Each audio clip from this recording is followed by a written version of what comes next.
fellow Crossivarians. It is a thing of great surprise that a few politically aggrieved people are trying very hard to sabotage the efforts of the state government from actualizing its developmental plans for the state by discrediting a project as essential as a superhighway project, which is to serve as an evacuation corridor for a deep sea port which is currently under construction. This is due to their personal political sentiments. Well, we have a message for you, wicked, greedy, and power-hungry critics. Your greed is hurting the economy. Stop feeding us with false information about facts that we already know. The superhighway does not cut through the national park. Neither does it cut through a quarry, as fondly said by critics. Indeed, a quarry is 10 kilometers away from the highway. The economic spin-off of this project will offer prosperity to Cross River and her people. Next, a few video extracts of what the superhighway truly represents. I work under the infrastructure company, Cross River State Infrastructure Company, and that's my chairman, Chief Ake. And we are looking at what has been set out, like you can see very visibly. And with the surveyor's map here, we have taken a very close look at the alignment as regards the distance from the national park. And if we are able to focus on the map, you can clearly see that the road is actually quite a distance from the national park, which was the issue in contention. So I think we're in very good standing. All right, so again, we have to take a look at the map because it's very, very important to let the people of Cross River State know the basic issues. So I want them to actually tell us more about the map for us to understand the proper alignment of this road. So what's your name? Surveyor John Ada, in charge of boundaries and land disputes in the state. Okay. All right, so tell us what we have here. This here is the site of the deep sea port in Bakassi. The dual carriage super highway, it is shown in a solid brick red line here. It is starting from this point towards the Atlantic coast in Bakassi here, and is stretching right towards the north. So we are at this point here. This point here, it is Obung in Akampa. So the groundbreaking site, it is at this point here. If you can, see the road start to divert towards your left here. This diversion, it is to avoid the perimeter boundary of the national park. The perimeter boundary of the national park, it is shown in a purple. Yeah, it's starting at this point here. See, it is coming here and comes like this here through here to this point here and goes back like this and closes back, here. So at this point here, the road takes a detour towards the west and comes around like this, sketching around the perimeter boundary of the park and goes like this, and it terminates in a Gakem in Bekwara. At Gakem, the dual carriageway joins up with the existing Calabar Ikom Kasinala Road. Wow. For me, that's very interesting. So that means it's totally away from the national park. Yes. So in terms of the kilometers, how do we determine the kilometers between the superhighway now and then where the park is? The kilometer range from Obung here to Gakem is 193. Whereas from the deep sea port to this point at the groundbreaking point at Obung, it is 61. Okay. Yes. Wow. Okay. So we need more information on this. The chairman, I need to come back to you. So where did this the people now get this notion that the superhighway is passing through the national park? How did that happen? Well, the community we live in Nigeria and Africa, our problem is information. It's nothing more than information. It's not science, it's not technology, it's information. Indeed, this point we are standing today on the road is determined as a departure point from the national park. That informed the choice of this point. That point I'm making very strongly. This point was not taken arbitrarily. It was chosen as a starting point, as a deviation point from the national park. And by choosing this point, it has added more kilometers to this road. If it in terms of government savings, in terms of contract sum or building sum and all other advantages, we wouldn't have chosen this point. As you saw on the map, it would have been a shorter, quicker road from Calabar to Obudu. This distance, the surveyor has told you, is almost 50-60 kilometers that we have added. Indeed, if we go through the national park, we'll be talking about 160 to 190 kilometers of road. And now we are talking about 260. You know the difference that we have done by choosing this point alone. So it's a question of information. And secondly, we still haven't determined as a people, even if we have information, what do we do with the information? And these type of things, in our churches, in our schools, in our government, in everywhere, people misuse information to mislead.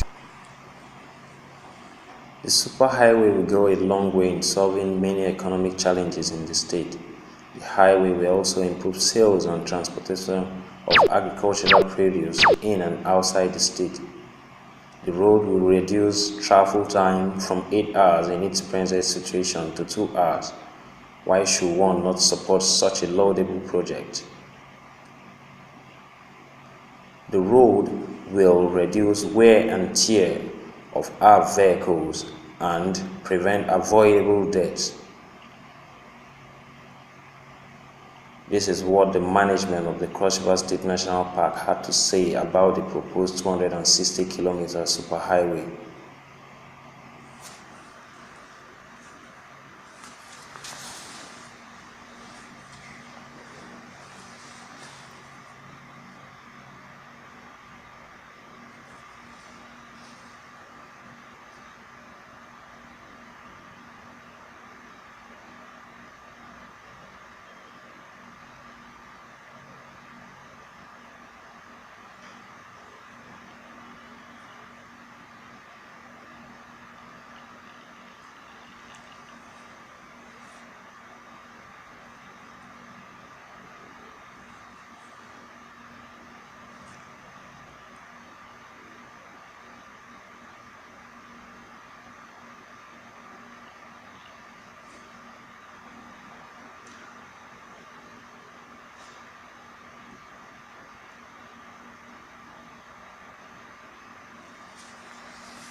Conscious of maintaining eco-balance, the state government has set in motion a machinery to plant 5 million trees to replace the 10,000 trees that will be felled in the course of constructing the road. Also, 3 watersheds will be affected in the entire construction process, and in turn, the state government plans to create 10 watersheds to replace that. The road, like the deep sea port, is being undertaken under a PPP model whereby investors' money will be used to fund the project.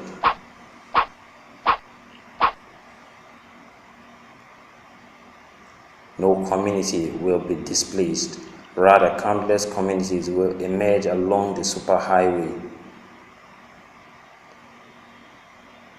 Next video is what the President of the Federal Republic of Nigeria, Muhammadu Buhari, had to say about the project. Are expected to generate in terms of aggregate spin-offs.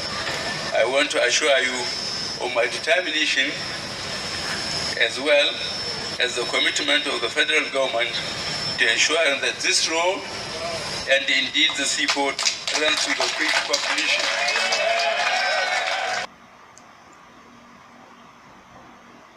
Next video is what the governor of Cross River State, Senator Professor Ben Ayade, had to say about it's based on an the economic model, the PPP model, the model that will stochastically create an income profile that will not be dependent on the state. But the strategy ultimately is to decouple the state from the dependence of federation allocation. It is our stronghold. With the kind of support you give to us, we believe that this project ultimately will be a reality.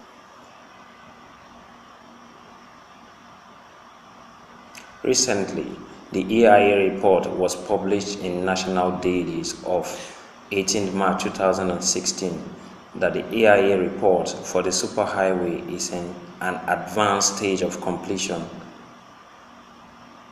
Next video is the visitation of the Honorable Minister of Environment, Honorable Amina Mohammed, and assessment tour on the superhighway.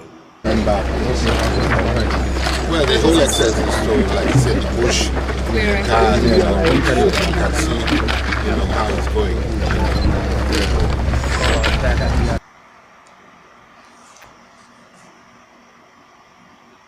It is estimated that the superhighway will generate in excess of $30 billion monthly. Investors from top-flight countries in the world have indicated interest to partner with the state government in this project. Foreign countries such as Niger and Chad have shown willingness to use the seaport as their own.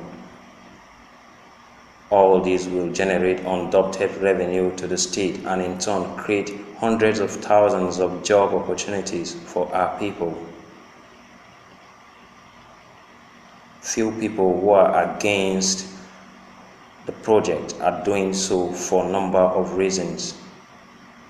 One, political considerations ahead of 2019. Do they imagine Cross Riverians are still that blind?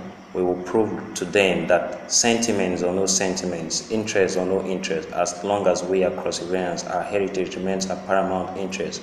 If anybody thinks otherwise, then their lineage should be properly traced. Two, the fact that they have bribed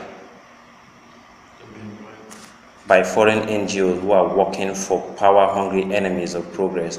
While a few greedy ones are protesting, thousands of villages are celebrating the laudable infrastructure. In fact, Ekori, among other communities, have actually written letters of commendation to the state government for conceiving such an unprecedented project.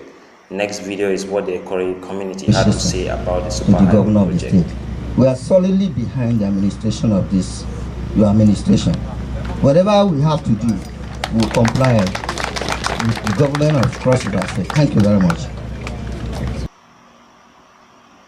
The Ekori people only changed their minds after being deceived and promised all manner of incentives by these foreign NGOs if they stand against the project. These foreign NGOs are also bribing a number of Nigerian journalists to write all manner of negative reports against the project. The era of empty promises is over. We are going to use what we have to get what we need. All of farm produce that have never had real commercial value due to inaccessibility are plantains, cocoa, banana, etc. will automatically appreciate in value.